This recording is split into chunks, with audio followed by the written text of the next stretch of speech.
हर हर महादेव ओम नमः शिवाय। केमन आছেন আপনারা সবাই? আমি দীপ্তিজীবী মণ্ডল। এই ভিডিও যদি ভালো লেগে থাকে তাহলে লাইক কমেন্ট শেয়ার করতে অবশ্যই ভুলবেন না। সাবস্ক্রাইব করতে পারেন আপনারা। আর এই পরিবারকে আমি দেবী ফ্যামিলি বলে থাকি, তাই এই ভিডিও যদি আপনাদের সাথে ম্যাচ করে তাহলে অবশ্যই কমেন্ট করে জানাবেন যে নেক্সট ভিডিও আপনারা কি কার উপরে চান, কোন টপিকের উপরে। ওকে, পাশের নয়েসের জন্য I am really sorry, but ignore করবেন প্লিজ।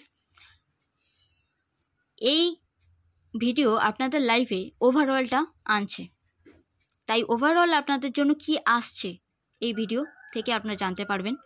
এটা টাইমলেস ভিডিও, যখনই শুনবেন যখনই এই ভিডিও আপনাদের সামনে আসবে আপনাদের সাথে মানে রেজোনেট করবে, মিলবে অবশ্যই।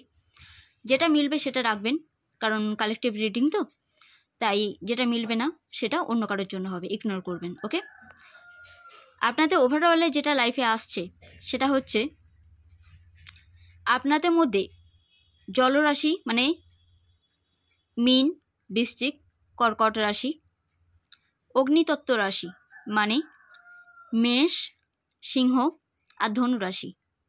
তার বাইরেও যে বাকি দুই রাশি আছে, যেমন বায়ুতত্ত্ব রাশি আর পিতৃতত্ত্ব রাশি, অবশ্যই আপনারা আছেন। বাট আগে যে আমি যে 6টা রাশির কথা বললাম, এই রাশির বেশি করে মিলবে আপনাদের লাইফে, কিংবা এই রাশির ওপরে যে টাইমিং চলছে আপনাদের লাইফে তার একটু বেশি মাহাত্ম্য আছে বা গুরুত্বপূর্ণ ভূমিকা রাখতে পারে আপনাদের জীবনে। আপনাদের কোনো মনোবাঞ্ছা পূর্ণ হবে, তবে তার শুরুয়াত মানে প্রারম্ভ এটা দিয়েই হবে যে আপনাদের জীবনে আপনারা যেটা ভেবে বসেছিলেন যে এইভাবে চলবে কিংবা ওইভাবে হবে বা এইভাবে কাজ করব আমি, সেইখানে কোনো একটা বড় পরিবর্তন দেখা যাচ্ছে, বিগ চেঞ্জ। আর সেটা সাডেন আছে, মানে সাডেনলি কিছু এমন কিছু হবে যেটা আপনাদের প্ল্যানিং চেঞ্জ করে দেবে। মানে যে পরিকল্পনা আপনারা করেছেন তাতে দেখবেন একটা বড় পরিবর্তন দেখতে পাবেন, কিন্তু কোনো বড় সুযোগ আসছে। সেই কাজটাকে নতুনভাবে শুরু করার জন্য বা যে কোনো কাজ লাইফে আপনি যদি জব করে থাকেন সেখানে কোনো চেঞ্জ করতে চান, কাজের প্যাটার্ন চেঞ্জ করার জন্য, কিংবা কারোর সাথে কী ভঙ্গিমায় কথা বলবেন, বা নিজের শারীরিক দিক দিয়ে যদি কোনো অসুস্থ থেকে থাকেন সেটা কোন ডক্টরের সাথে ডিসকাস করে কোন মেডিসিন নেবেন, সব কিছুর মধ্যে একটা পরিবর্তন আসছে। এমনকি লাভ লাইফে কিংবা ম্যারেজ লাইফে যাই বলুন না কেন, সেখানে একটা বড় পরিবর্তন এটাই আসছে যে আপনারা এতদিন যদি ডিপেন্ডেন্ট থেকে থাকেন তাহলে এখন এবারে সেলফ লাভ করবেন, কিংবা সেখানে একটা বড় একটা আশার আলো আপনারা দেখতে পাবেন যদি নো কন্ট্যাক্টে থেকে থাকেন। কারণ আপনাদের মধ্যে ভালোবাসার সম্পর্ক যদি আমি বলি, তাহলে আপনাদের মধ্যে নতুন করে কিছু একটা ইচ্ছা পূর্তির সময় আপনাদের এই টাইমটা আনছে।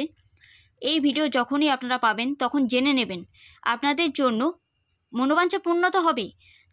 যার পার্টনার মনের কথা মন খুলে সামনে রাখিনি, এতদিন রাখিনি, হয়তো এবারে হয়তো আপনাদের সামনে রাখবে। কিন্তু তার জন্য আপনাদের একটা কথা মাথায় রাখতে হবে যে আপনাদের ফোকাসটা যেন কেরিয়ারের দিকে থাকে বা নিজের ওপরে থাকে, কিংবা যেখানে মানি ইনভেস্ট করেছেন সেই দিকে থাকে, তবে গিয়েই আপনাদের পার্টনার কিন্তু আপনাদের কাছে আসবে। এটা কিন্তু মাথায় রাখার বিষয় আছে। হুটহাট করে টাকা ইনভেস্ট করবেন না, তাহলে কিন্তু একটা বড় লসেরও সম্ভাবনা আছে। আর অবশ্যই বলবো, যেখানে মন যেখানে কষ্ট পাচ্ছে বা যেটা হলো না বা হচ্ছে না, সেই দিক থেকে ফোকাসটা যদি আপনারা নেগেটিভ থেকে মানে পজিটিভ দিকে ফোকাস করতে পারেন, তাহলে জানবেন যেটা নো আছে লাইফে সেটা কিন্তু অনেকাংশে ইয়েস হয়ে যাবে। এখানে আপনারা যদি দেখতে পান তাহলে আমি দেখানোর চেষ্টা করব। দেখুন, এখানে একটা ইয়েস, এখানে একটা ইয়েস, এখানে একটা ইয়েস, এখানে একটা ইয়েস, এখানে কিন্তু পজিটিভ আছে। আমি যদি পুরো রিডিংটার ফার্স্ট রো দেখি তাহলে কিন্তু সেখানে পজিটিভ আছে, 4টে ইয়েস এসেছে, বুঝতে পারছেন আপনারা। কিন্তু তারপরেই দেখুন, পরিকল্পনার যদি অভাব থাকে তাহলে কিন্তু ইয়েস থাকা সত্ত্বেও এখানে কিছু 3টে নো এসেছে। তার মানে আপনাদের পদক্ষেপের ওপর ডিপেন্ড করছে অনেক কিছু।